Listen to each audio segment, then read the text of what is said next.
you have a very good reputation, and that's why I feel very honored to be able to have you on Daily Dab and pick your brain regarding all this, because you do find more and more people, catching on the green rush. Like that's what it's been called, the cannabis industry boom, and a lot of people, they have other jobs too, but they at the same time they're advocates and they're businessmen, and they see the money, they see the opportunity, and they want to find a way to get involved without necessarily getting their hands dirty because it's such a great area, legally speaking. And one of the best ways to invest is through these type of stocks. And it's like telling people, "Oh, I'm going to interview Wolf of WeedStreet."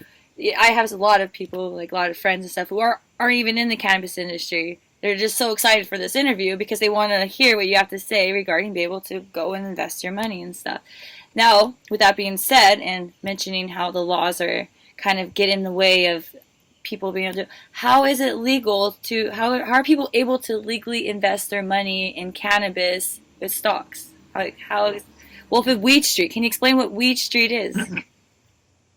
Yeah, so this is one of the questions I get so much on marijuana stocks, or from Twitter, people that are interested in the market, and they say, "Look, it's federally illegal. How can you invest in it?" Well, the truth of the matter is that 99% of the companies that are being traded and call themselves cannabis stocks or marijuana stocks and pot stocks, whatever, they're ancillary businesses. So what ancillary means is they're support systems. So it's like the companies that make the vaporizers, the company that makes the grow lights, the company that makes the irrigation system, the company that tries to make the payment processing system. They don't actually touch the plant. There are a couple companies that do touch the plant, but they're not located in the United States. They're in Canada. So you've got Canopy, which is, or Tweed, that's the same thing, but like Snoop Dogg's involved with them. You've got companies like Organigram on the east coast of Canada. Those companies are touching the plant. But you've got companies like a company like TRTC, which is positioned to cross the green line once it happens, once it becomes federally legal. And that's going to happen. Prohibition has to end because there's way too much money in it. Now, if people look at the industry, in 2013, the sector did like $1.3 billion, which is a lot of money. But then in 2014, it did 2.3. And then it doubled again in 2015. 2016, they're saying it could be between $6.5 billion to $7 billion. And that's during Prohibition. That's pretty crazy. Yeah. It's like, and yeah, we look at Prohibition to see what happened after that. After that Prohibition nightmare and failure happened, you had the Anheuser-Busch's come. You had all those companies. And you had this huge industry. And what people don't realize, and this is like, the older generation that, thinks that, cannabis is a gateway drug or whatever. The illegal market is valued at like $50 billion. Okay? So every time a new state has some, either recreational or medical marijuana law, or a country decriminalizes it, or if you're like a country like Uruguay, which is in South America, says, okay, it's legal.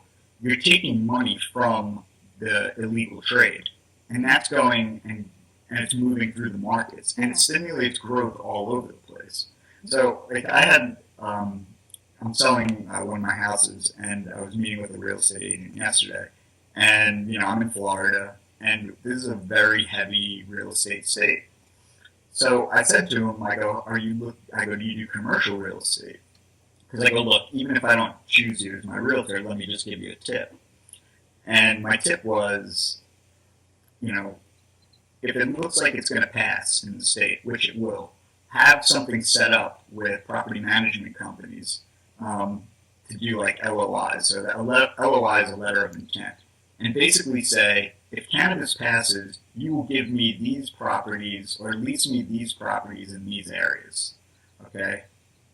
And I told them, the way you check the areas is take a look at the Colorado zoning laws and look at it that way. It has to be 1,000 feet from a school and yada, yada, yada. It has to be able to provide this amount of energy, all that stuff, water rights. I go, do your due diligence, because in Colorado, what happened was you had people that kind of they saw the forest through the trees, and they knew that it was just going to be a mad dash to get space, and space was going to be limited. And what happened in Colorado was you had all these dispensaries and cultivators, and they're sitting on piles of money, and they can't put it into banks. So what do? Real estate. They had to legally launder their money through real estate. So you see the price per square foot like triple, quadruple, quintuple. It's insane. Right. So for people that are involved with real estate listening to this, like, that's an area to look at. Everything, you have to look at it. Think of cannabis as a giant rock, and you think of like the United States and just economies as a big pond. And you drop that rock in, it's going to ripple out to everything. And you have to find, all right, where's it going to ripple? Where's it going to touch? Where is there going to be a need? And that's how you invest. And you can do that in the public markets or the private markets. So let's talk about the public markets, because there's a lot of things that are going to, have a real big impact. So the DEA says that they're supposed to make a ruling to reschedule cannabis from Schedule 1 to Schedule 2. And people always talk about that, but I don't think people really understand it. So Schedule 1 means that there's no medical properties. It's not worth studying, the cannabis plant. Everybody knows that that's bullshit. Big Pharma is the biggest lobby against cannabis. They do not want it to be legal because they've got all the opiates, the OxyContins, the Percocets. And when you pull that stuff away from people, then these people become heroin addicts. It's a fucking mess. But they're the biggest lobby, yet they're also the people that are trying to synthesize cannabis. So it's like, okay, well, if you don't think cannabis is worth studying, then why are you trying to duplicate something from nature? It doesn't work. Look at what happened to the people at Jurassic Park. Try and make a dinosaur, and it ends up fucking killing all the tourists. Yeah. It's the same thing with weed. I love that reference, by the way. You had a company in France try and make synthetic marijuana, and it ended up killing like 6 people. Oh shit. So why are you trying to do that? And what's the end game? But back to the stock. So if they reschedule it and make it a Schedule 2 or 3 drug, what that's going to do is open the doors for the study. And you've got 4 stocks that are biotech stocks. You've got GW Pharma, which is symbol GWPH. You've got Cara, it's CARA. You have Insys Therapeutics, INSY, and you've got a new one which is ZYNE, Zynerba. So all of those companies, even if they might not be doing anything, are going to fucking go like this. All right? They're going to go fucking up like crazy. I started building positions on them like 2 weeks ago. I got INSY at $12.68. It hit 16 something yesterday. I got Cara at like $5. It's over 6. I got Zynerba at $6. It went over 8 yesterday. Nice.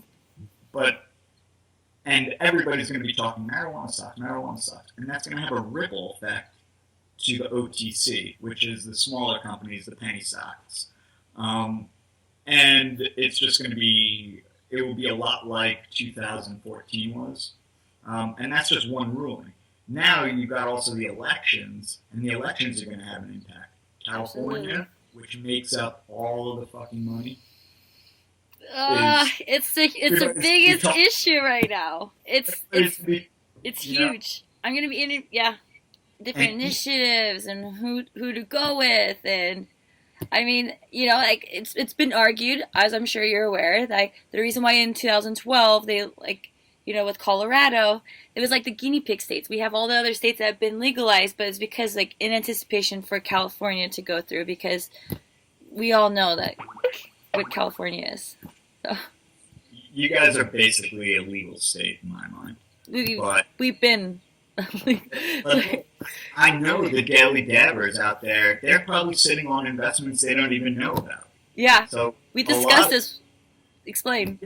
Okay, so I've been stoned and then been like, oh, that's a great idea for a domain. You're right. It's a great idea. You don't mind. And Sorry. I bought some domains, and then I looked the next day, and I'm like, what the fuck did I spend $500 on? And I'm like, I got like 30 new domains. Nice. But there's a lot of people sitting on like internet property and not doing anything with them. Good names, short names that people are looking for. And the most creative ideas come to you when you're stoned. Like the wordplay stuff that just like all comes to you stoned. Like best time to just go up and like start investigating domain names. I was an English major. I was an English and creative writing major. And to graduate, I had to write one last story. It had to be like 30 pages long. And I was like, I have no idea what I'm going to write about. And it had to be a work of fiction. So I had an adobe house, which means there was like a flat roof. And I like rolled 2 joints. And, I went to University of Arizona. So like, you look up and it's just like all stars. And I was like, oh, this is the perfect time. Smoked 2 joints. And I started thinking about, superheroes. And then I started thinking about the plight of Aquaman and how everybody just shits on Aquaman.